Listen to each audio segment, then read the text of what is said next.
Hey, what's good YouTube?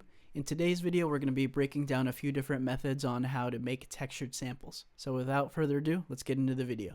The tempo of this song is 106 beats per minute. It starts with this melody.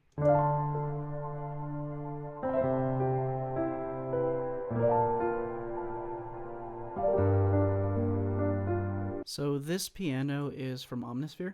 It's called the Fairy Dust Piano. In terms of the chords, the notes are kind of strummed up on the way up. Here we have the notes going from kind of the D note going all the way up to the seventh. On the second time you hear the chord, it actually goes down, so it follows this kind of like downward pattern. Same thing on the third chord, it goes up, and then on the fourth chord it goes down. Certain notes that sound kind of like they're underneath where the chords are ringing out. On this part specifically.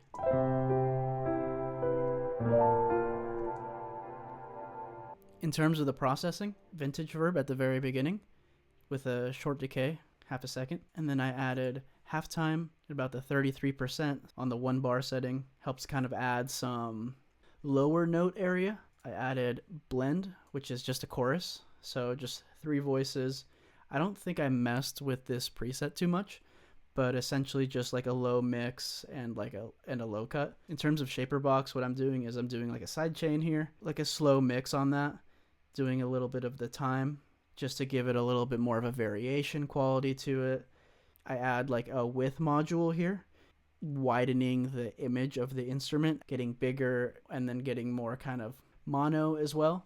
And then same thing with the panning, very similar idea, but with just going kind of hard left, hard right. And this is over 2 bars. Then I added RC20. It's this preset called Pad Magic. I use it quite a bit. It's just essentially giving us a little bit more space, a little bit more reverb, but also the more distortion. But the magnitude is kind of like your dry, wet knob. So you're getting a little bit less of the effect. I added movement as well. Essentially just adding tremolo kind of vibe. So it's adding a little bit more movement there. And then we have a delay. Quarter note on the left, 8th dotted note on the right on the dual mode with tape. This is what it sounds like with all the effects.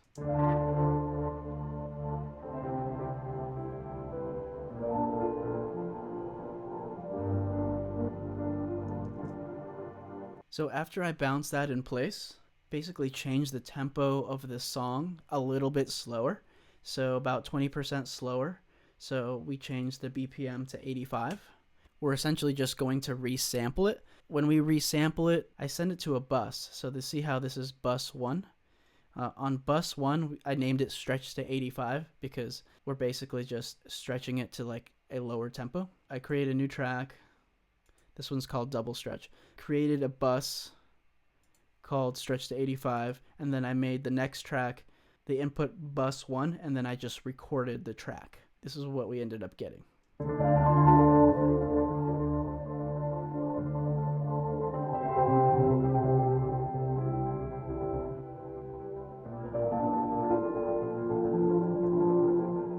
I basically made a copy of this resampled track, basically just copying and pasting it down here and repeating it. 16 bars worth of the sample. I actually reversed the sample, so just to give you an example. Basically what I did was I brought the track down here and then I hit Alt Command and then did it on a 1 bar basis.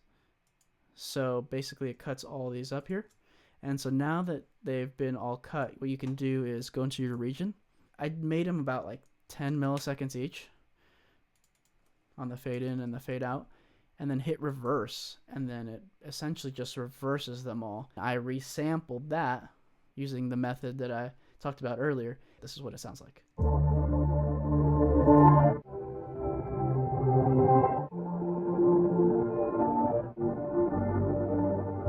This kind of method is really great for tracks that are like your dark R&B stuff, Drake, Party Next Door, Bryson Tiller, that kind of stuff. It's really great for that because the artifacts really help drive the sound of this particular genre.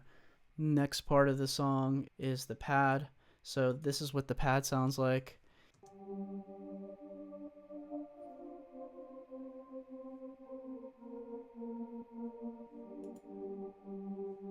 In terms of effects, very similar to the piano. We got the vintage verb, halftime, a little bit higher percentage on the halftime. I also kind of like to take out some of the frequencies from the halftime. Took out some of the lows, went up to 104, and then on the highs, they go up a little bit under 10K. Same chorus as before. This one we did a micro shift. If you right click on any of these, it'll give you like exact numbers.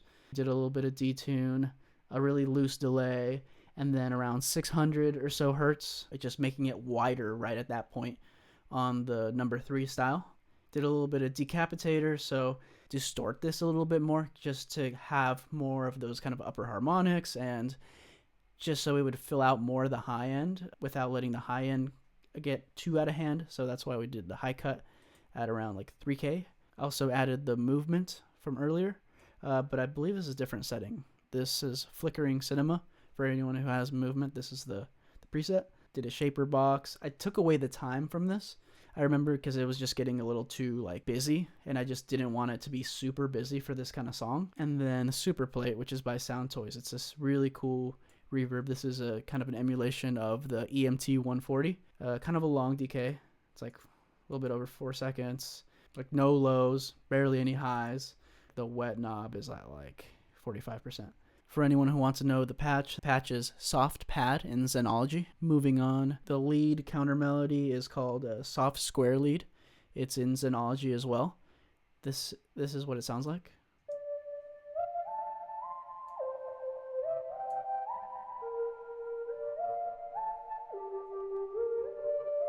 Utilizes some notes that are found in the original melody, basically just supporting this melody, but it repeats basically by the chord tones of the song.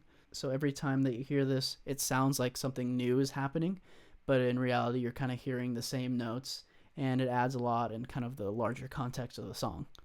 In terms of effects, we have the vintage verb, same vintage verb that we heard before at the beginning of the signal chain. We have the chorus plugin, the same chorus we heard before. We have the same output movement, RC20. This is a little different. This is overdriven but spacey kind of sound, giving us a little bit of overdrive from the tube, doing a little bit of reverb, but also a little bit more of that modulation, kind of more on the wow setting, and I believe the rate is like 0.4 hertz. So it's not necessarily like synced to the session, but essentially it's just giving a little bit more modulation.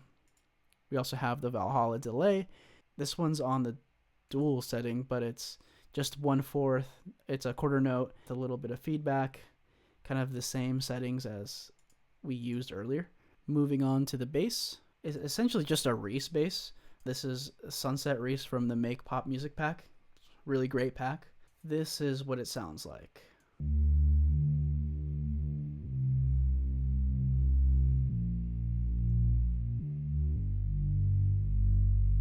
The bass is just basically holding on to the root notes of the chords. That's for the first half. And then the second half, it is still doing, except on the third measure, it goes from this, just creating kind of some subtle movement, helping the song kind of move the story forward. In terms of the processing, I put on this newfangled audio saturate, a little bit dramatic in terms of the setting. It's got like 14 dB. It's going for this kind of hard clipping shape. There's a limiter on there. It's at 0. So if you look at the curve here, just if I change the clipper shape, it's like really going for this hard clipping sound. It's got a lot of drive to it, right? I went and I just took like 7 dB of gain off.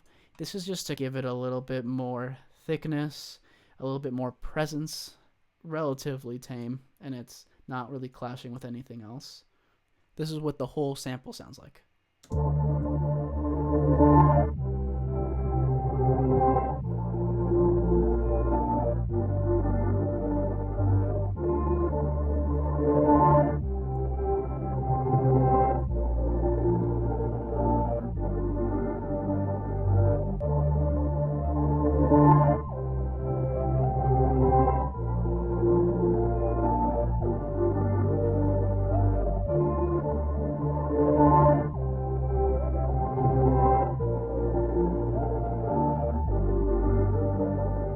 Appreciate you watching until the end of the video.